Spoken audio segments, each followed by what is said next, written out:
What is going on, guys? Welcome back to another video, and in today's video I'm going to explain to you the Keyblade.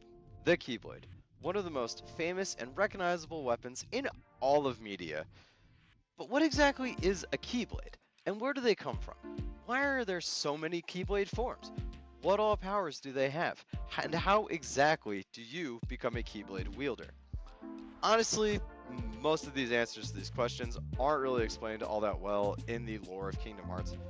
But that's why I'm here, and I'm going to do my best to give you a good explanation. So to start with, what is a Keyblade? Basically, they are swords whose shape is based on keys. Primarily old skeleton keys, but they can also be based on tumbler lock keys.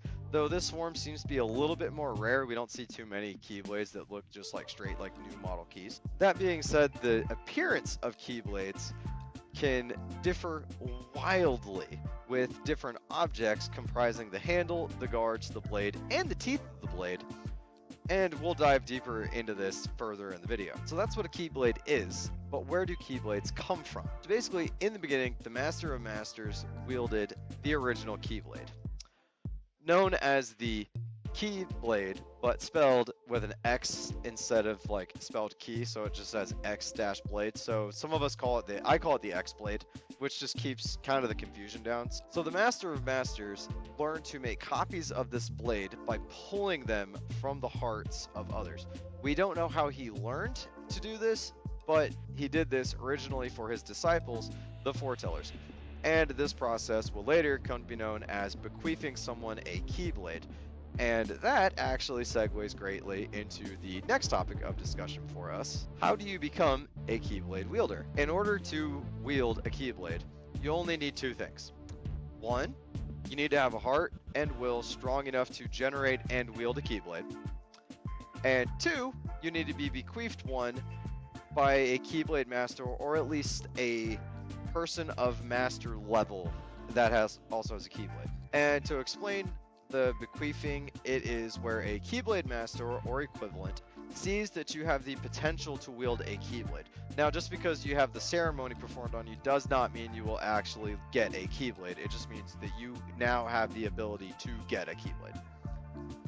He will then hand you his Keyblade, and if it does not disappear, then you will more than likely one day generate a Keyblade. And it actually does not have to be intentional on the master's part, as someone could actually just touch the hilt of a Keyblade master, and if they meet this criteria, they could potentially generate a Keyblade.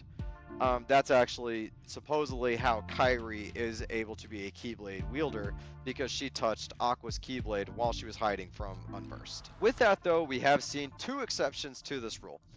The first being the Master of Masters, as he was the first wielder, so he obviously couldn't be bequeathed anything, and he just had the original Keyblade. The second is actually Sora. So in Kingdom Hearts 1, the first game, Sora is said to be the Keyblade's chosen wielder.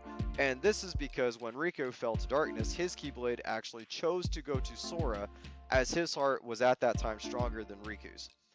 This is exemplified when he actually starts to doubt himself and the Keyblade goes back to Riku, because Riku's heart is stronger than Sora's at that point in time. However, when Sora regains his confidence, the Keyblade actually chooses to go back to Sora instead of Riku. So he never went through a bequeathing ceremony. However, at that time, Sora was also harboring Ventus's heart and allowing Ventus's heart to heal. So Ventus is a Keyblade master level wielder, and since his heart was sleeping inside of Sora's, it's possible that they just kind of retconned that. So like Sora always had the potential to wield a Keyblade, and so the reason his Keyblade is the Kingdom Key is probably just because that is Sora's generated Keyblade from his own heart, because Ventus's heart is within him, thus giving Sora the ability to wield a Keyblade. And later on, this gives Sora the ability to wield two Keyblades, which is called Sync Blade, but I'll get into that in another video.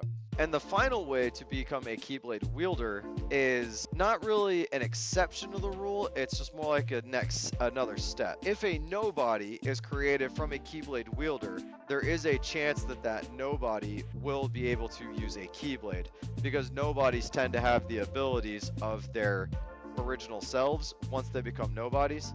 So that's why Roxas, for instance, can use a Keyblade. Actually, that's why Roxas can use two Keyblades, because he is a nobody created from Sora, who is harboring Ventus's heart. So Roxas can use Sora's Keyblade as well as Ventus's Keyblade. So that is another way you can kind of get a Keyblade wielder, but not go through a ceremony. But the person who wields the Keyblade probably would have went through the ceremony originally before becoming a nobody.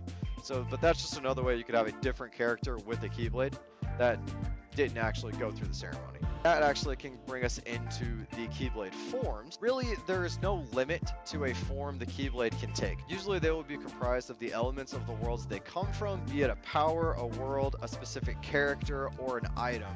They will all come together to form the basic shape of a key, though sometimes it is kind of a stretch. I mean, as you can see, some of these that are going on the screen right now, they're all key-ish shaped, but then some of them are just like, okay. However, it doesn't actually stop there, as experienced wielders can form change their Keyblades into different weapons, shapes, everything from spears to full-on cannons, and even vehicles to ride on.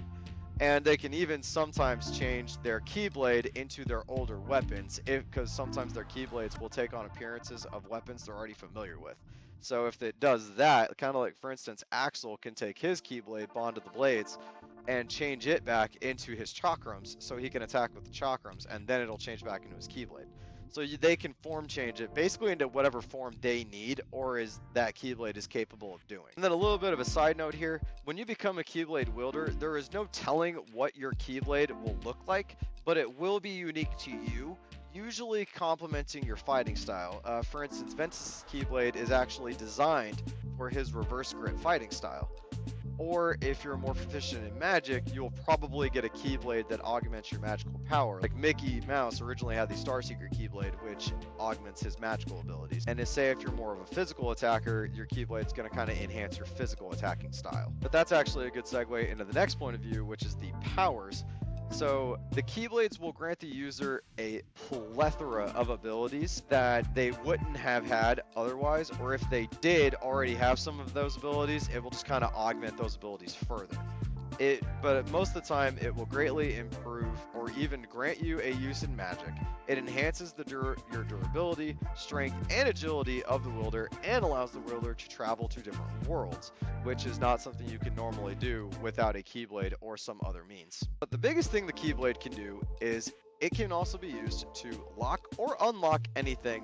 Once something is locked with a Keyblade, no ordinary method can be used to unlock it, except for another Keyblade. It can also be used to unlock a person's heart, pull hearts out of someone's heart, and put them into another being, and free lost hearts or combat Heartless, which is what they're primarily used for in the series. And quite frankly, that just sort of scratches the surface on what we've seen Keyblades do. It's a pretty good rundown, but I think that actually deserves its own video as well to go into what all Keyblades can do, so I'll probably save that for another video. But in closing, guys, that's pretty much what you guys need to know to understand what a Keyblade is and what they can do and how to become a Keyblade wielder, plus a little bit of backstory on where the Keyblades came from. Now obviously once the bequeathing came out, the fortune tellers went out and looked for people with strong hearts that could generate Keyblades, and then that's what started the first Keyblade War.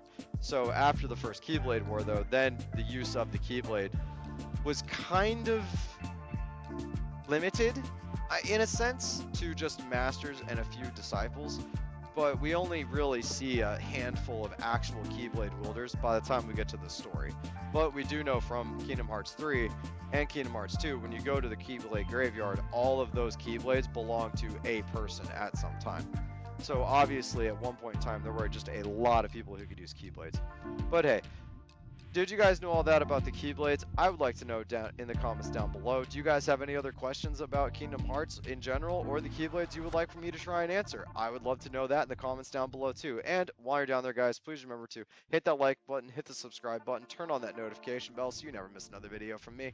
And I will see you guys in the next video.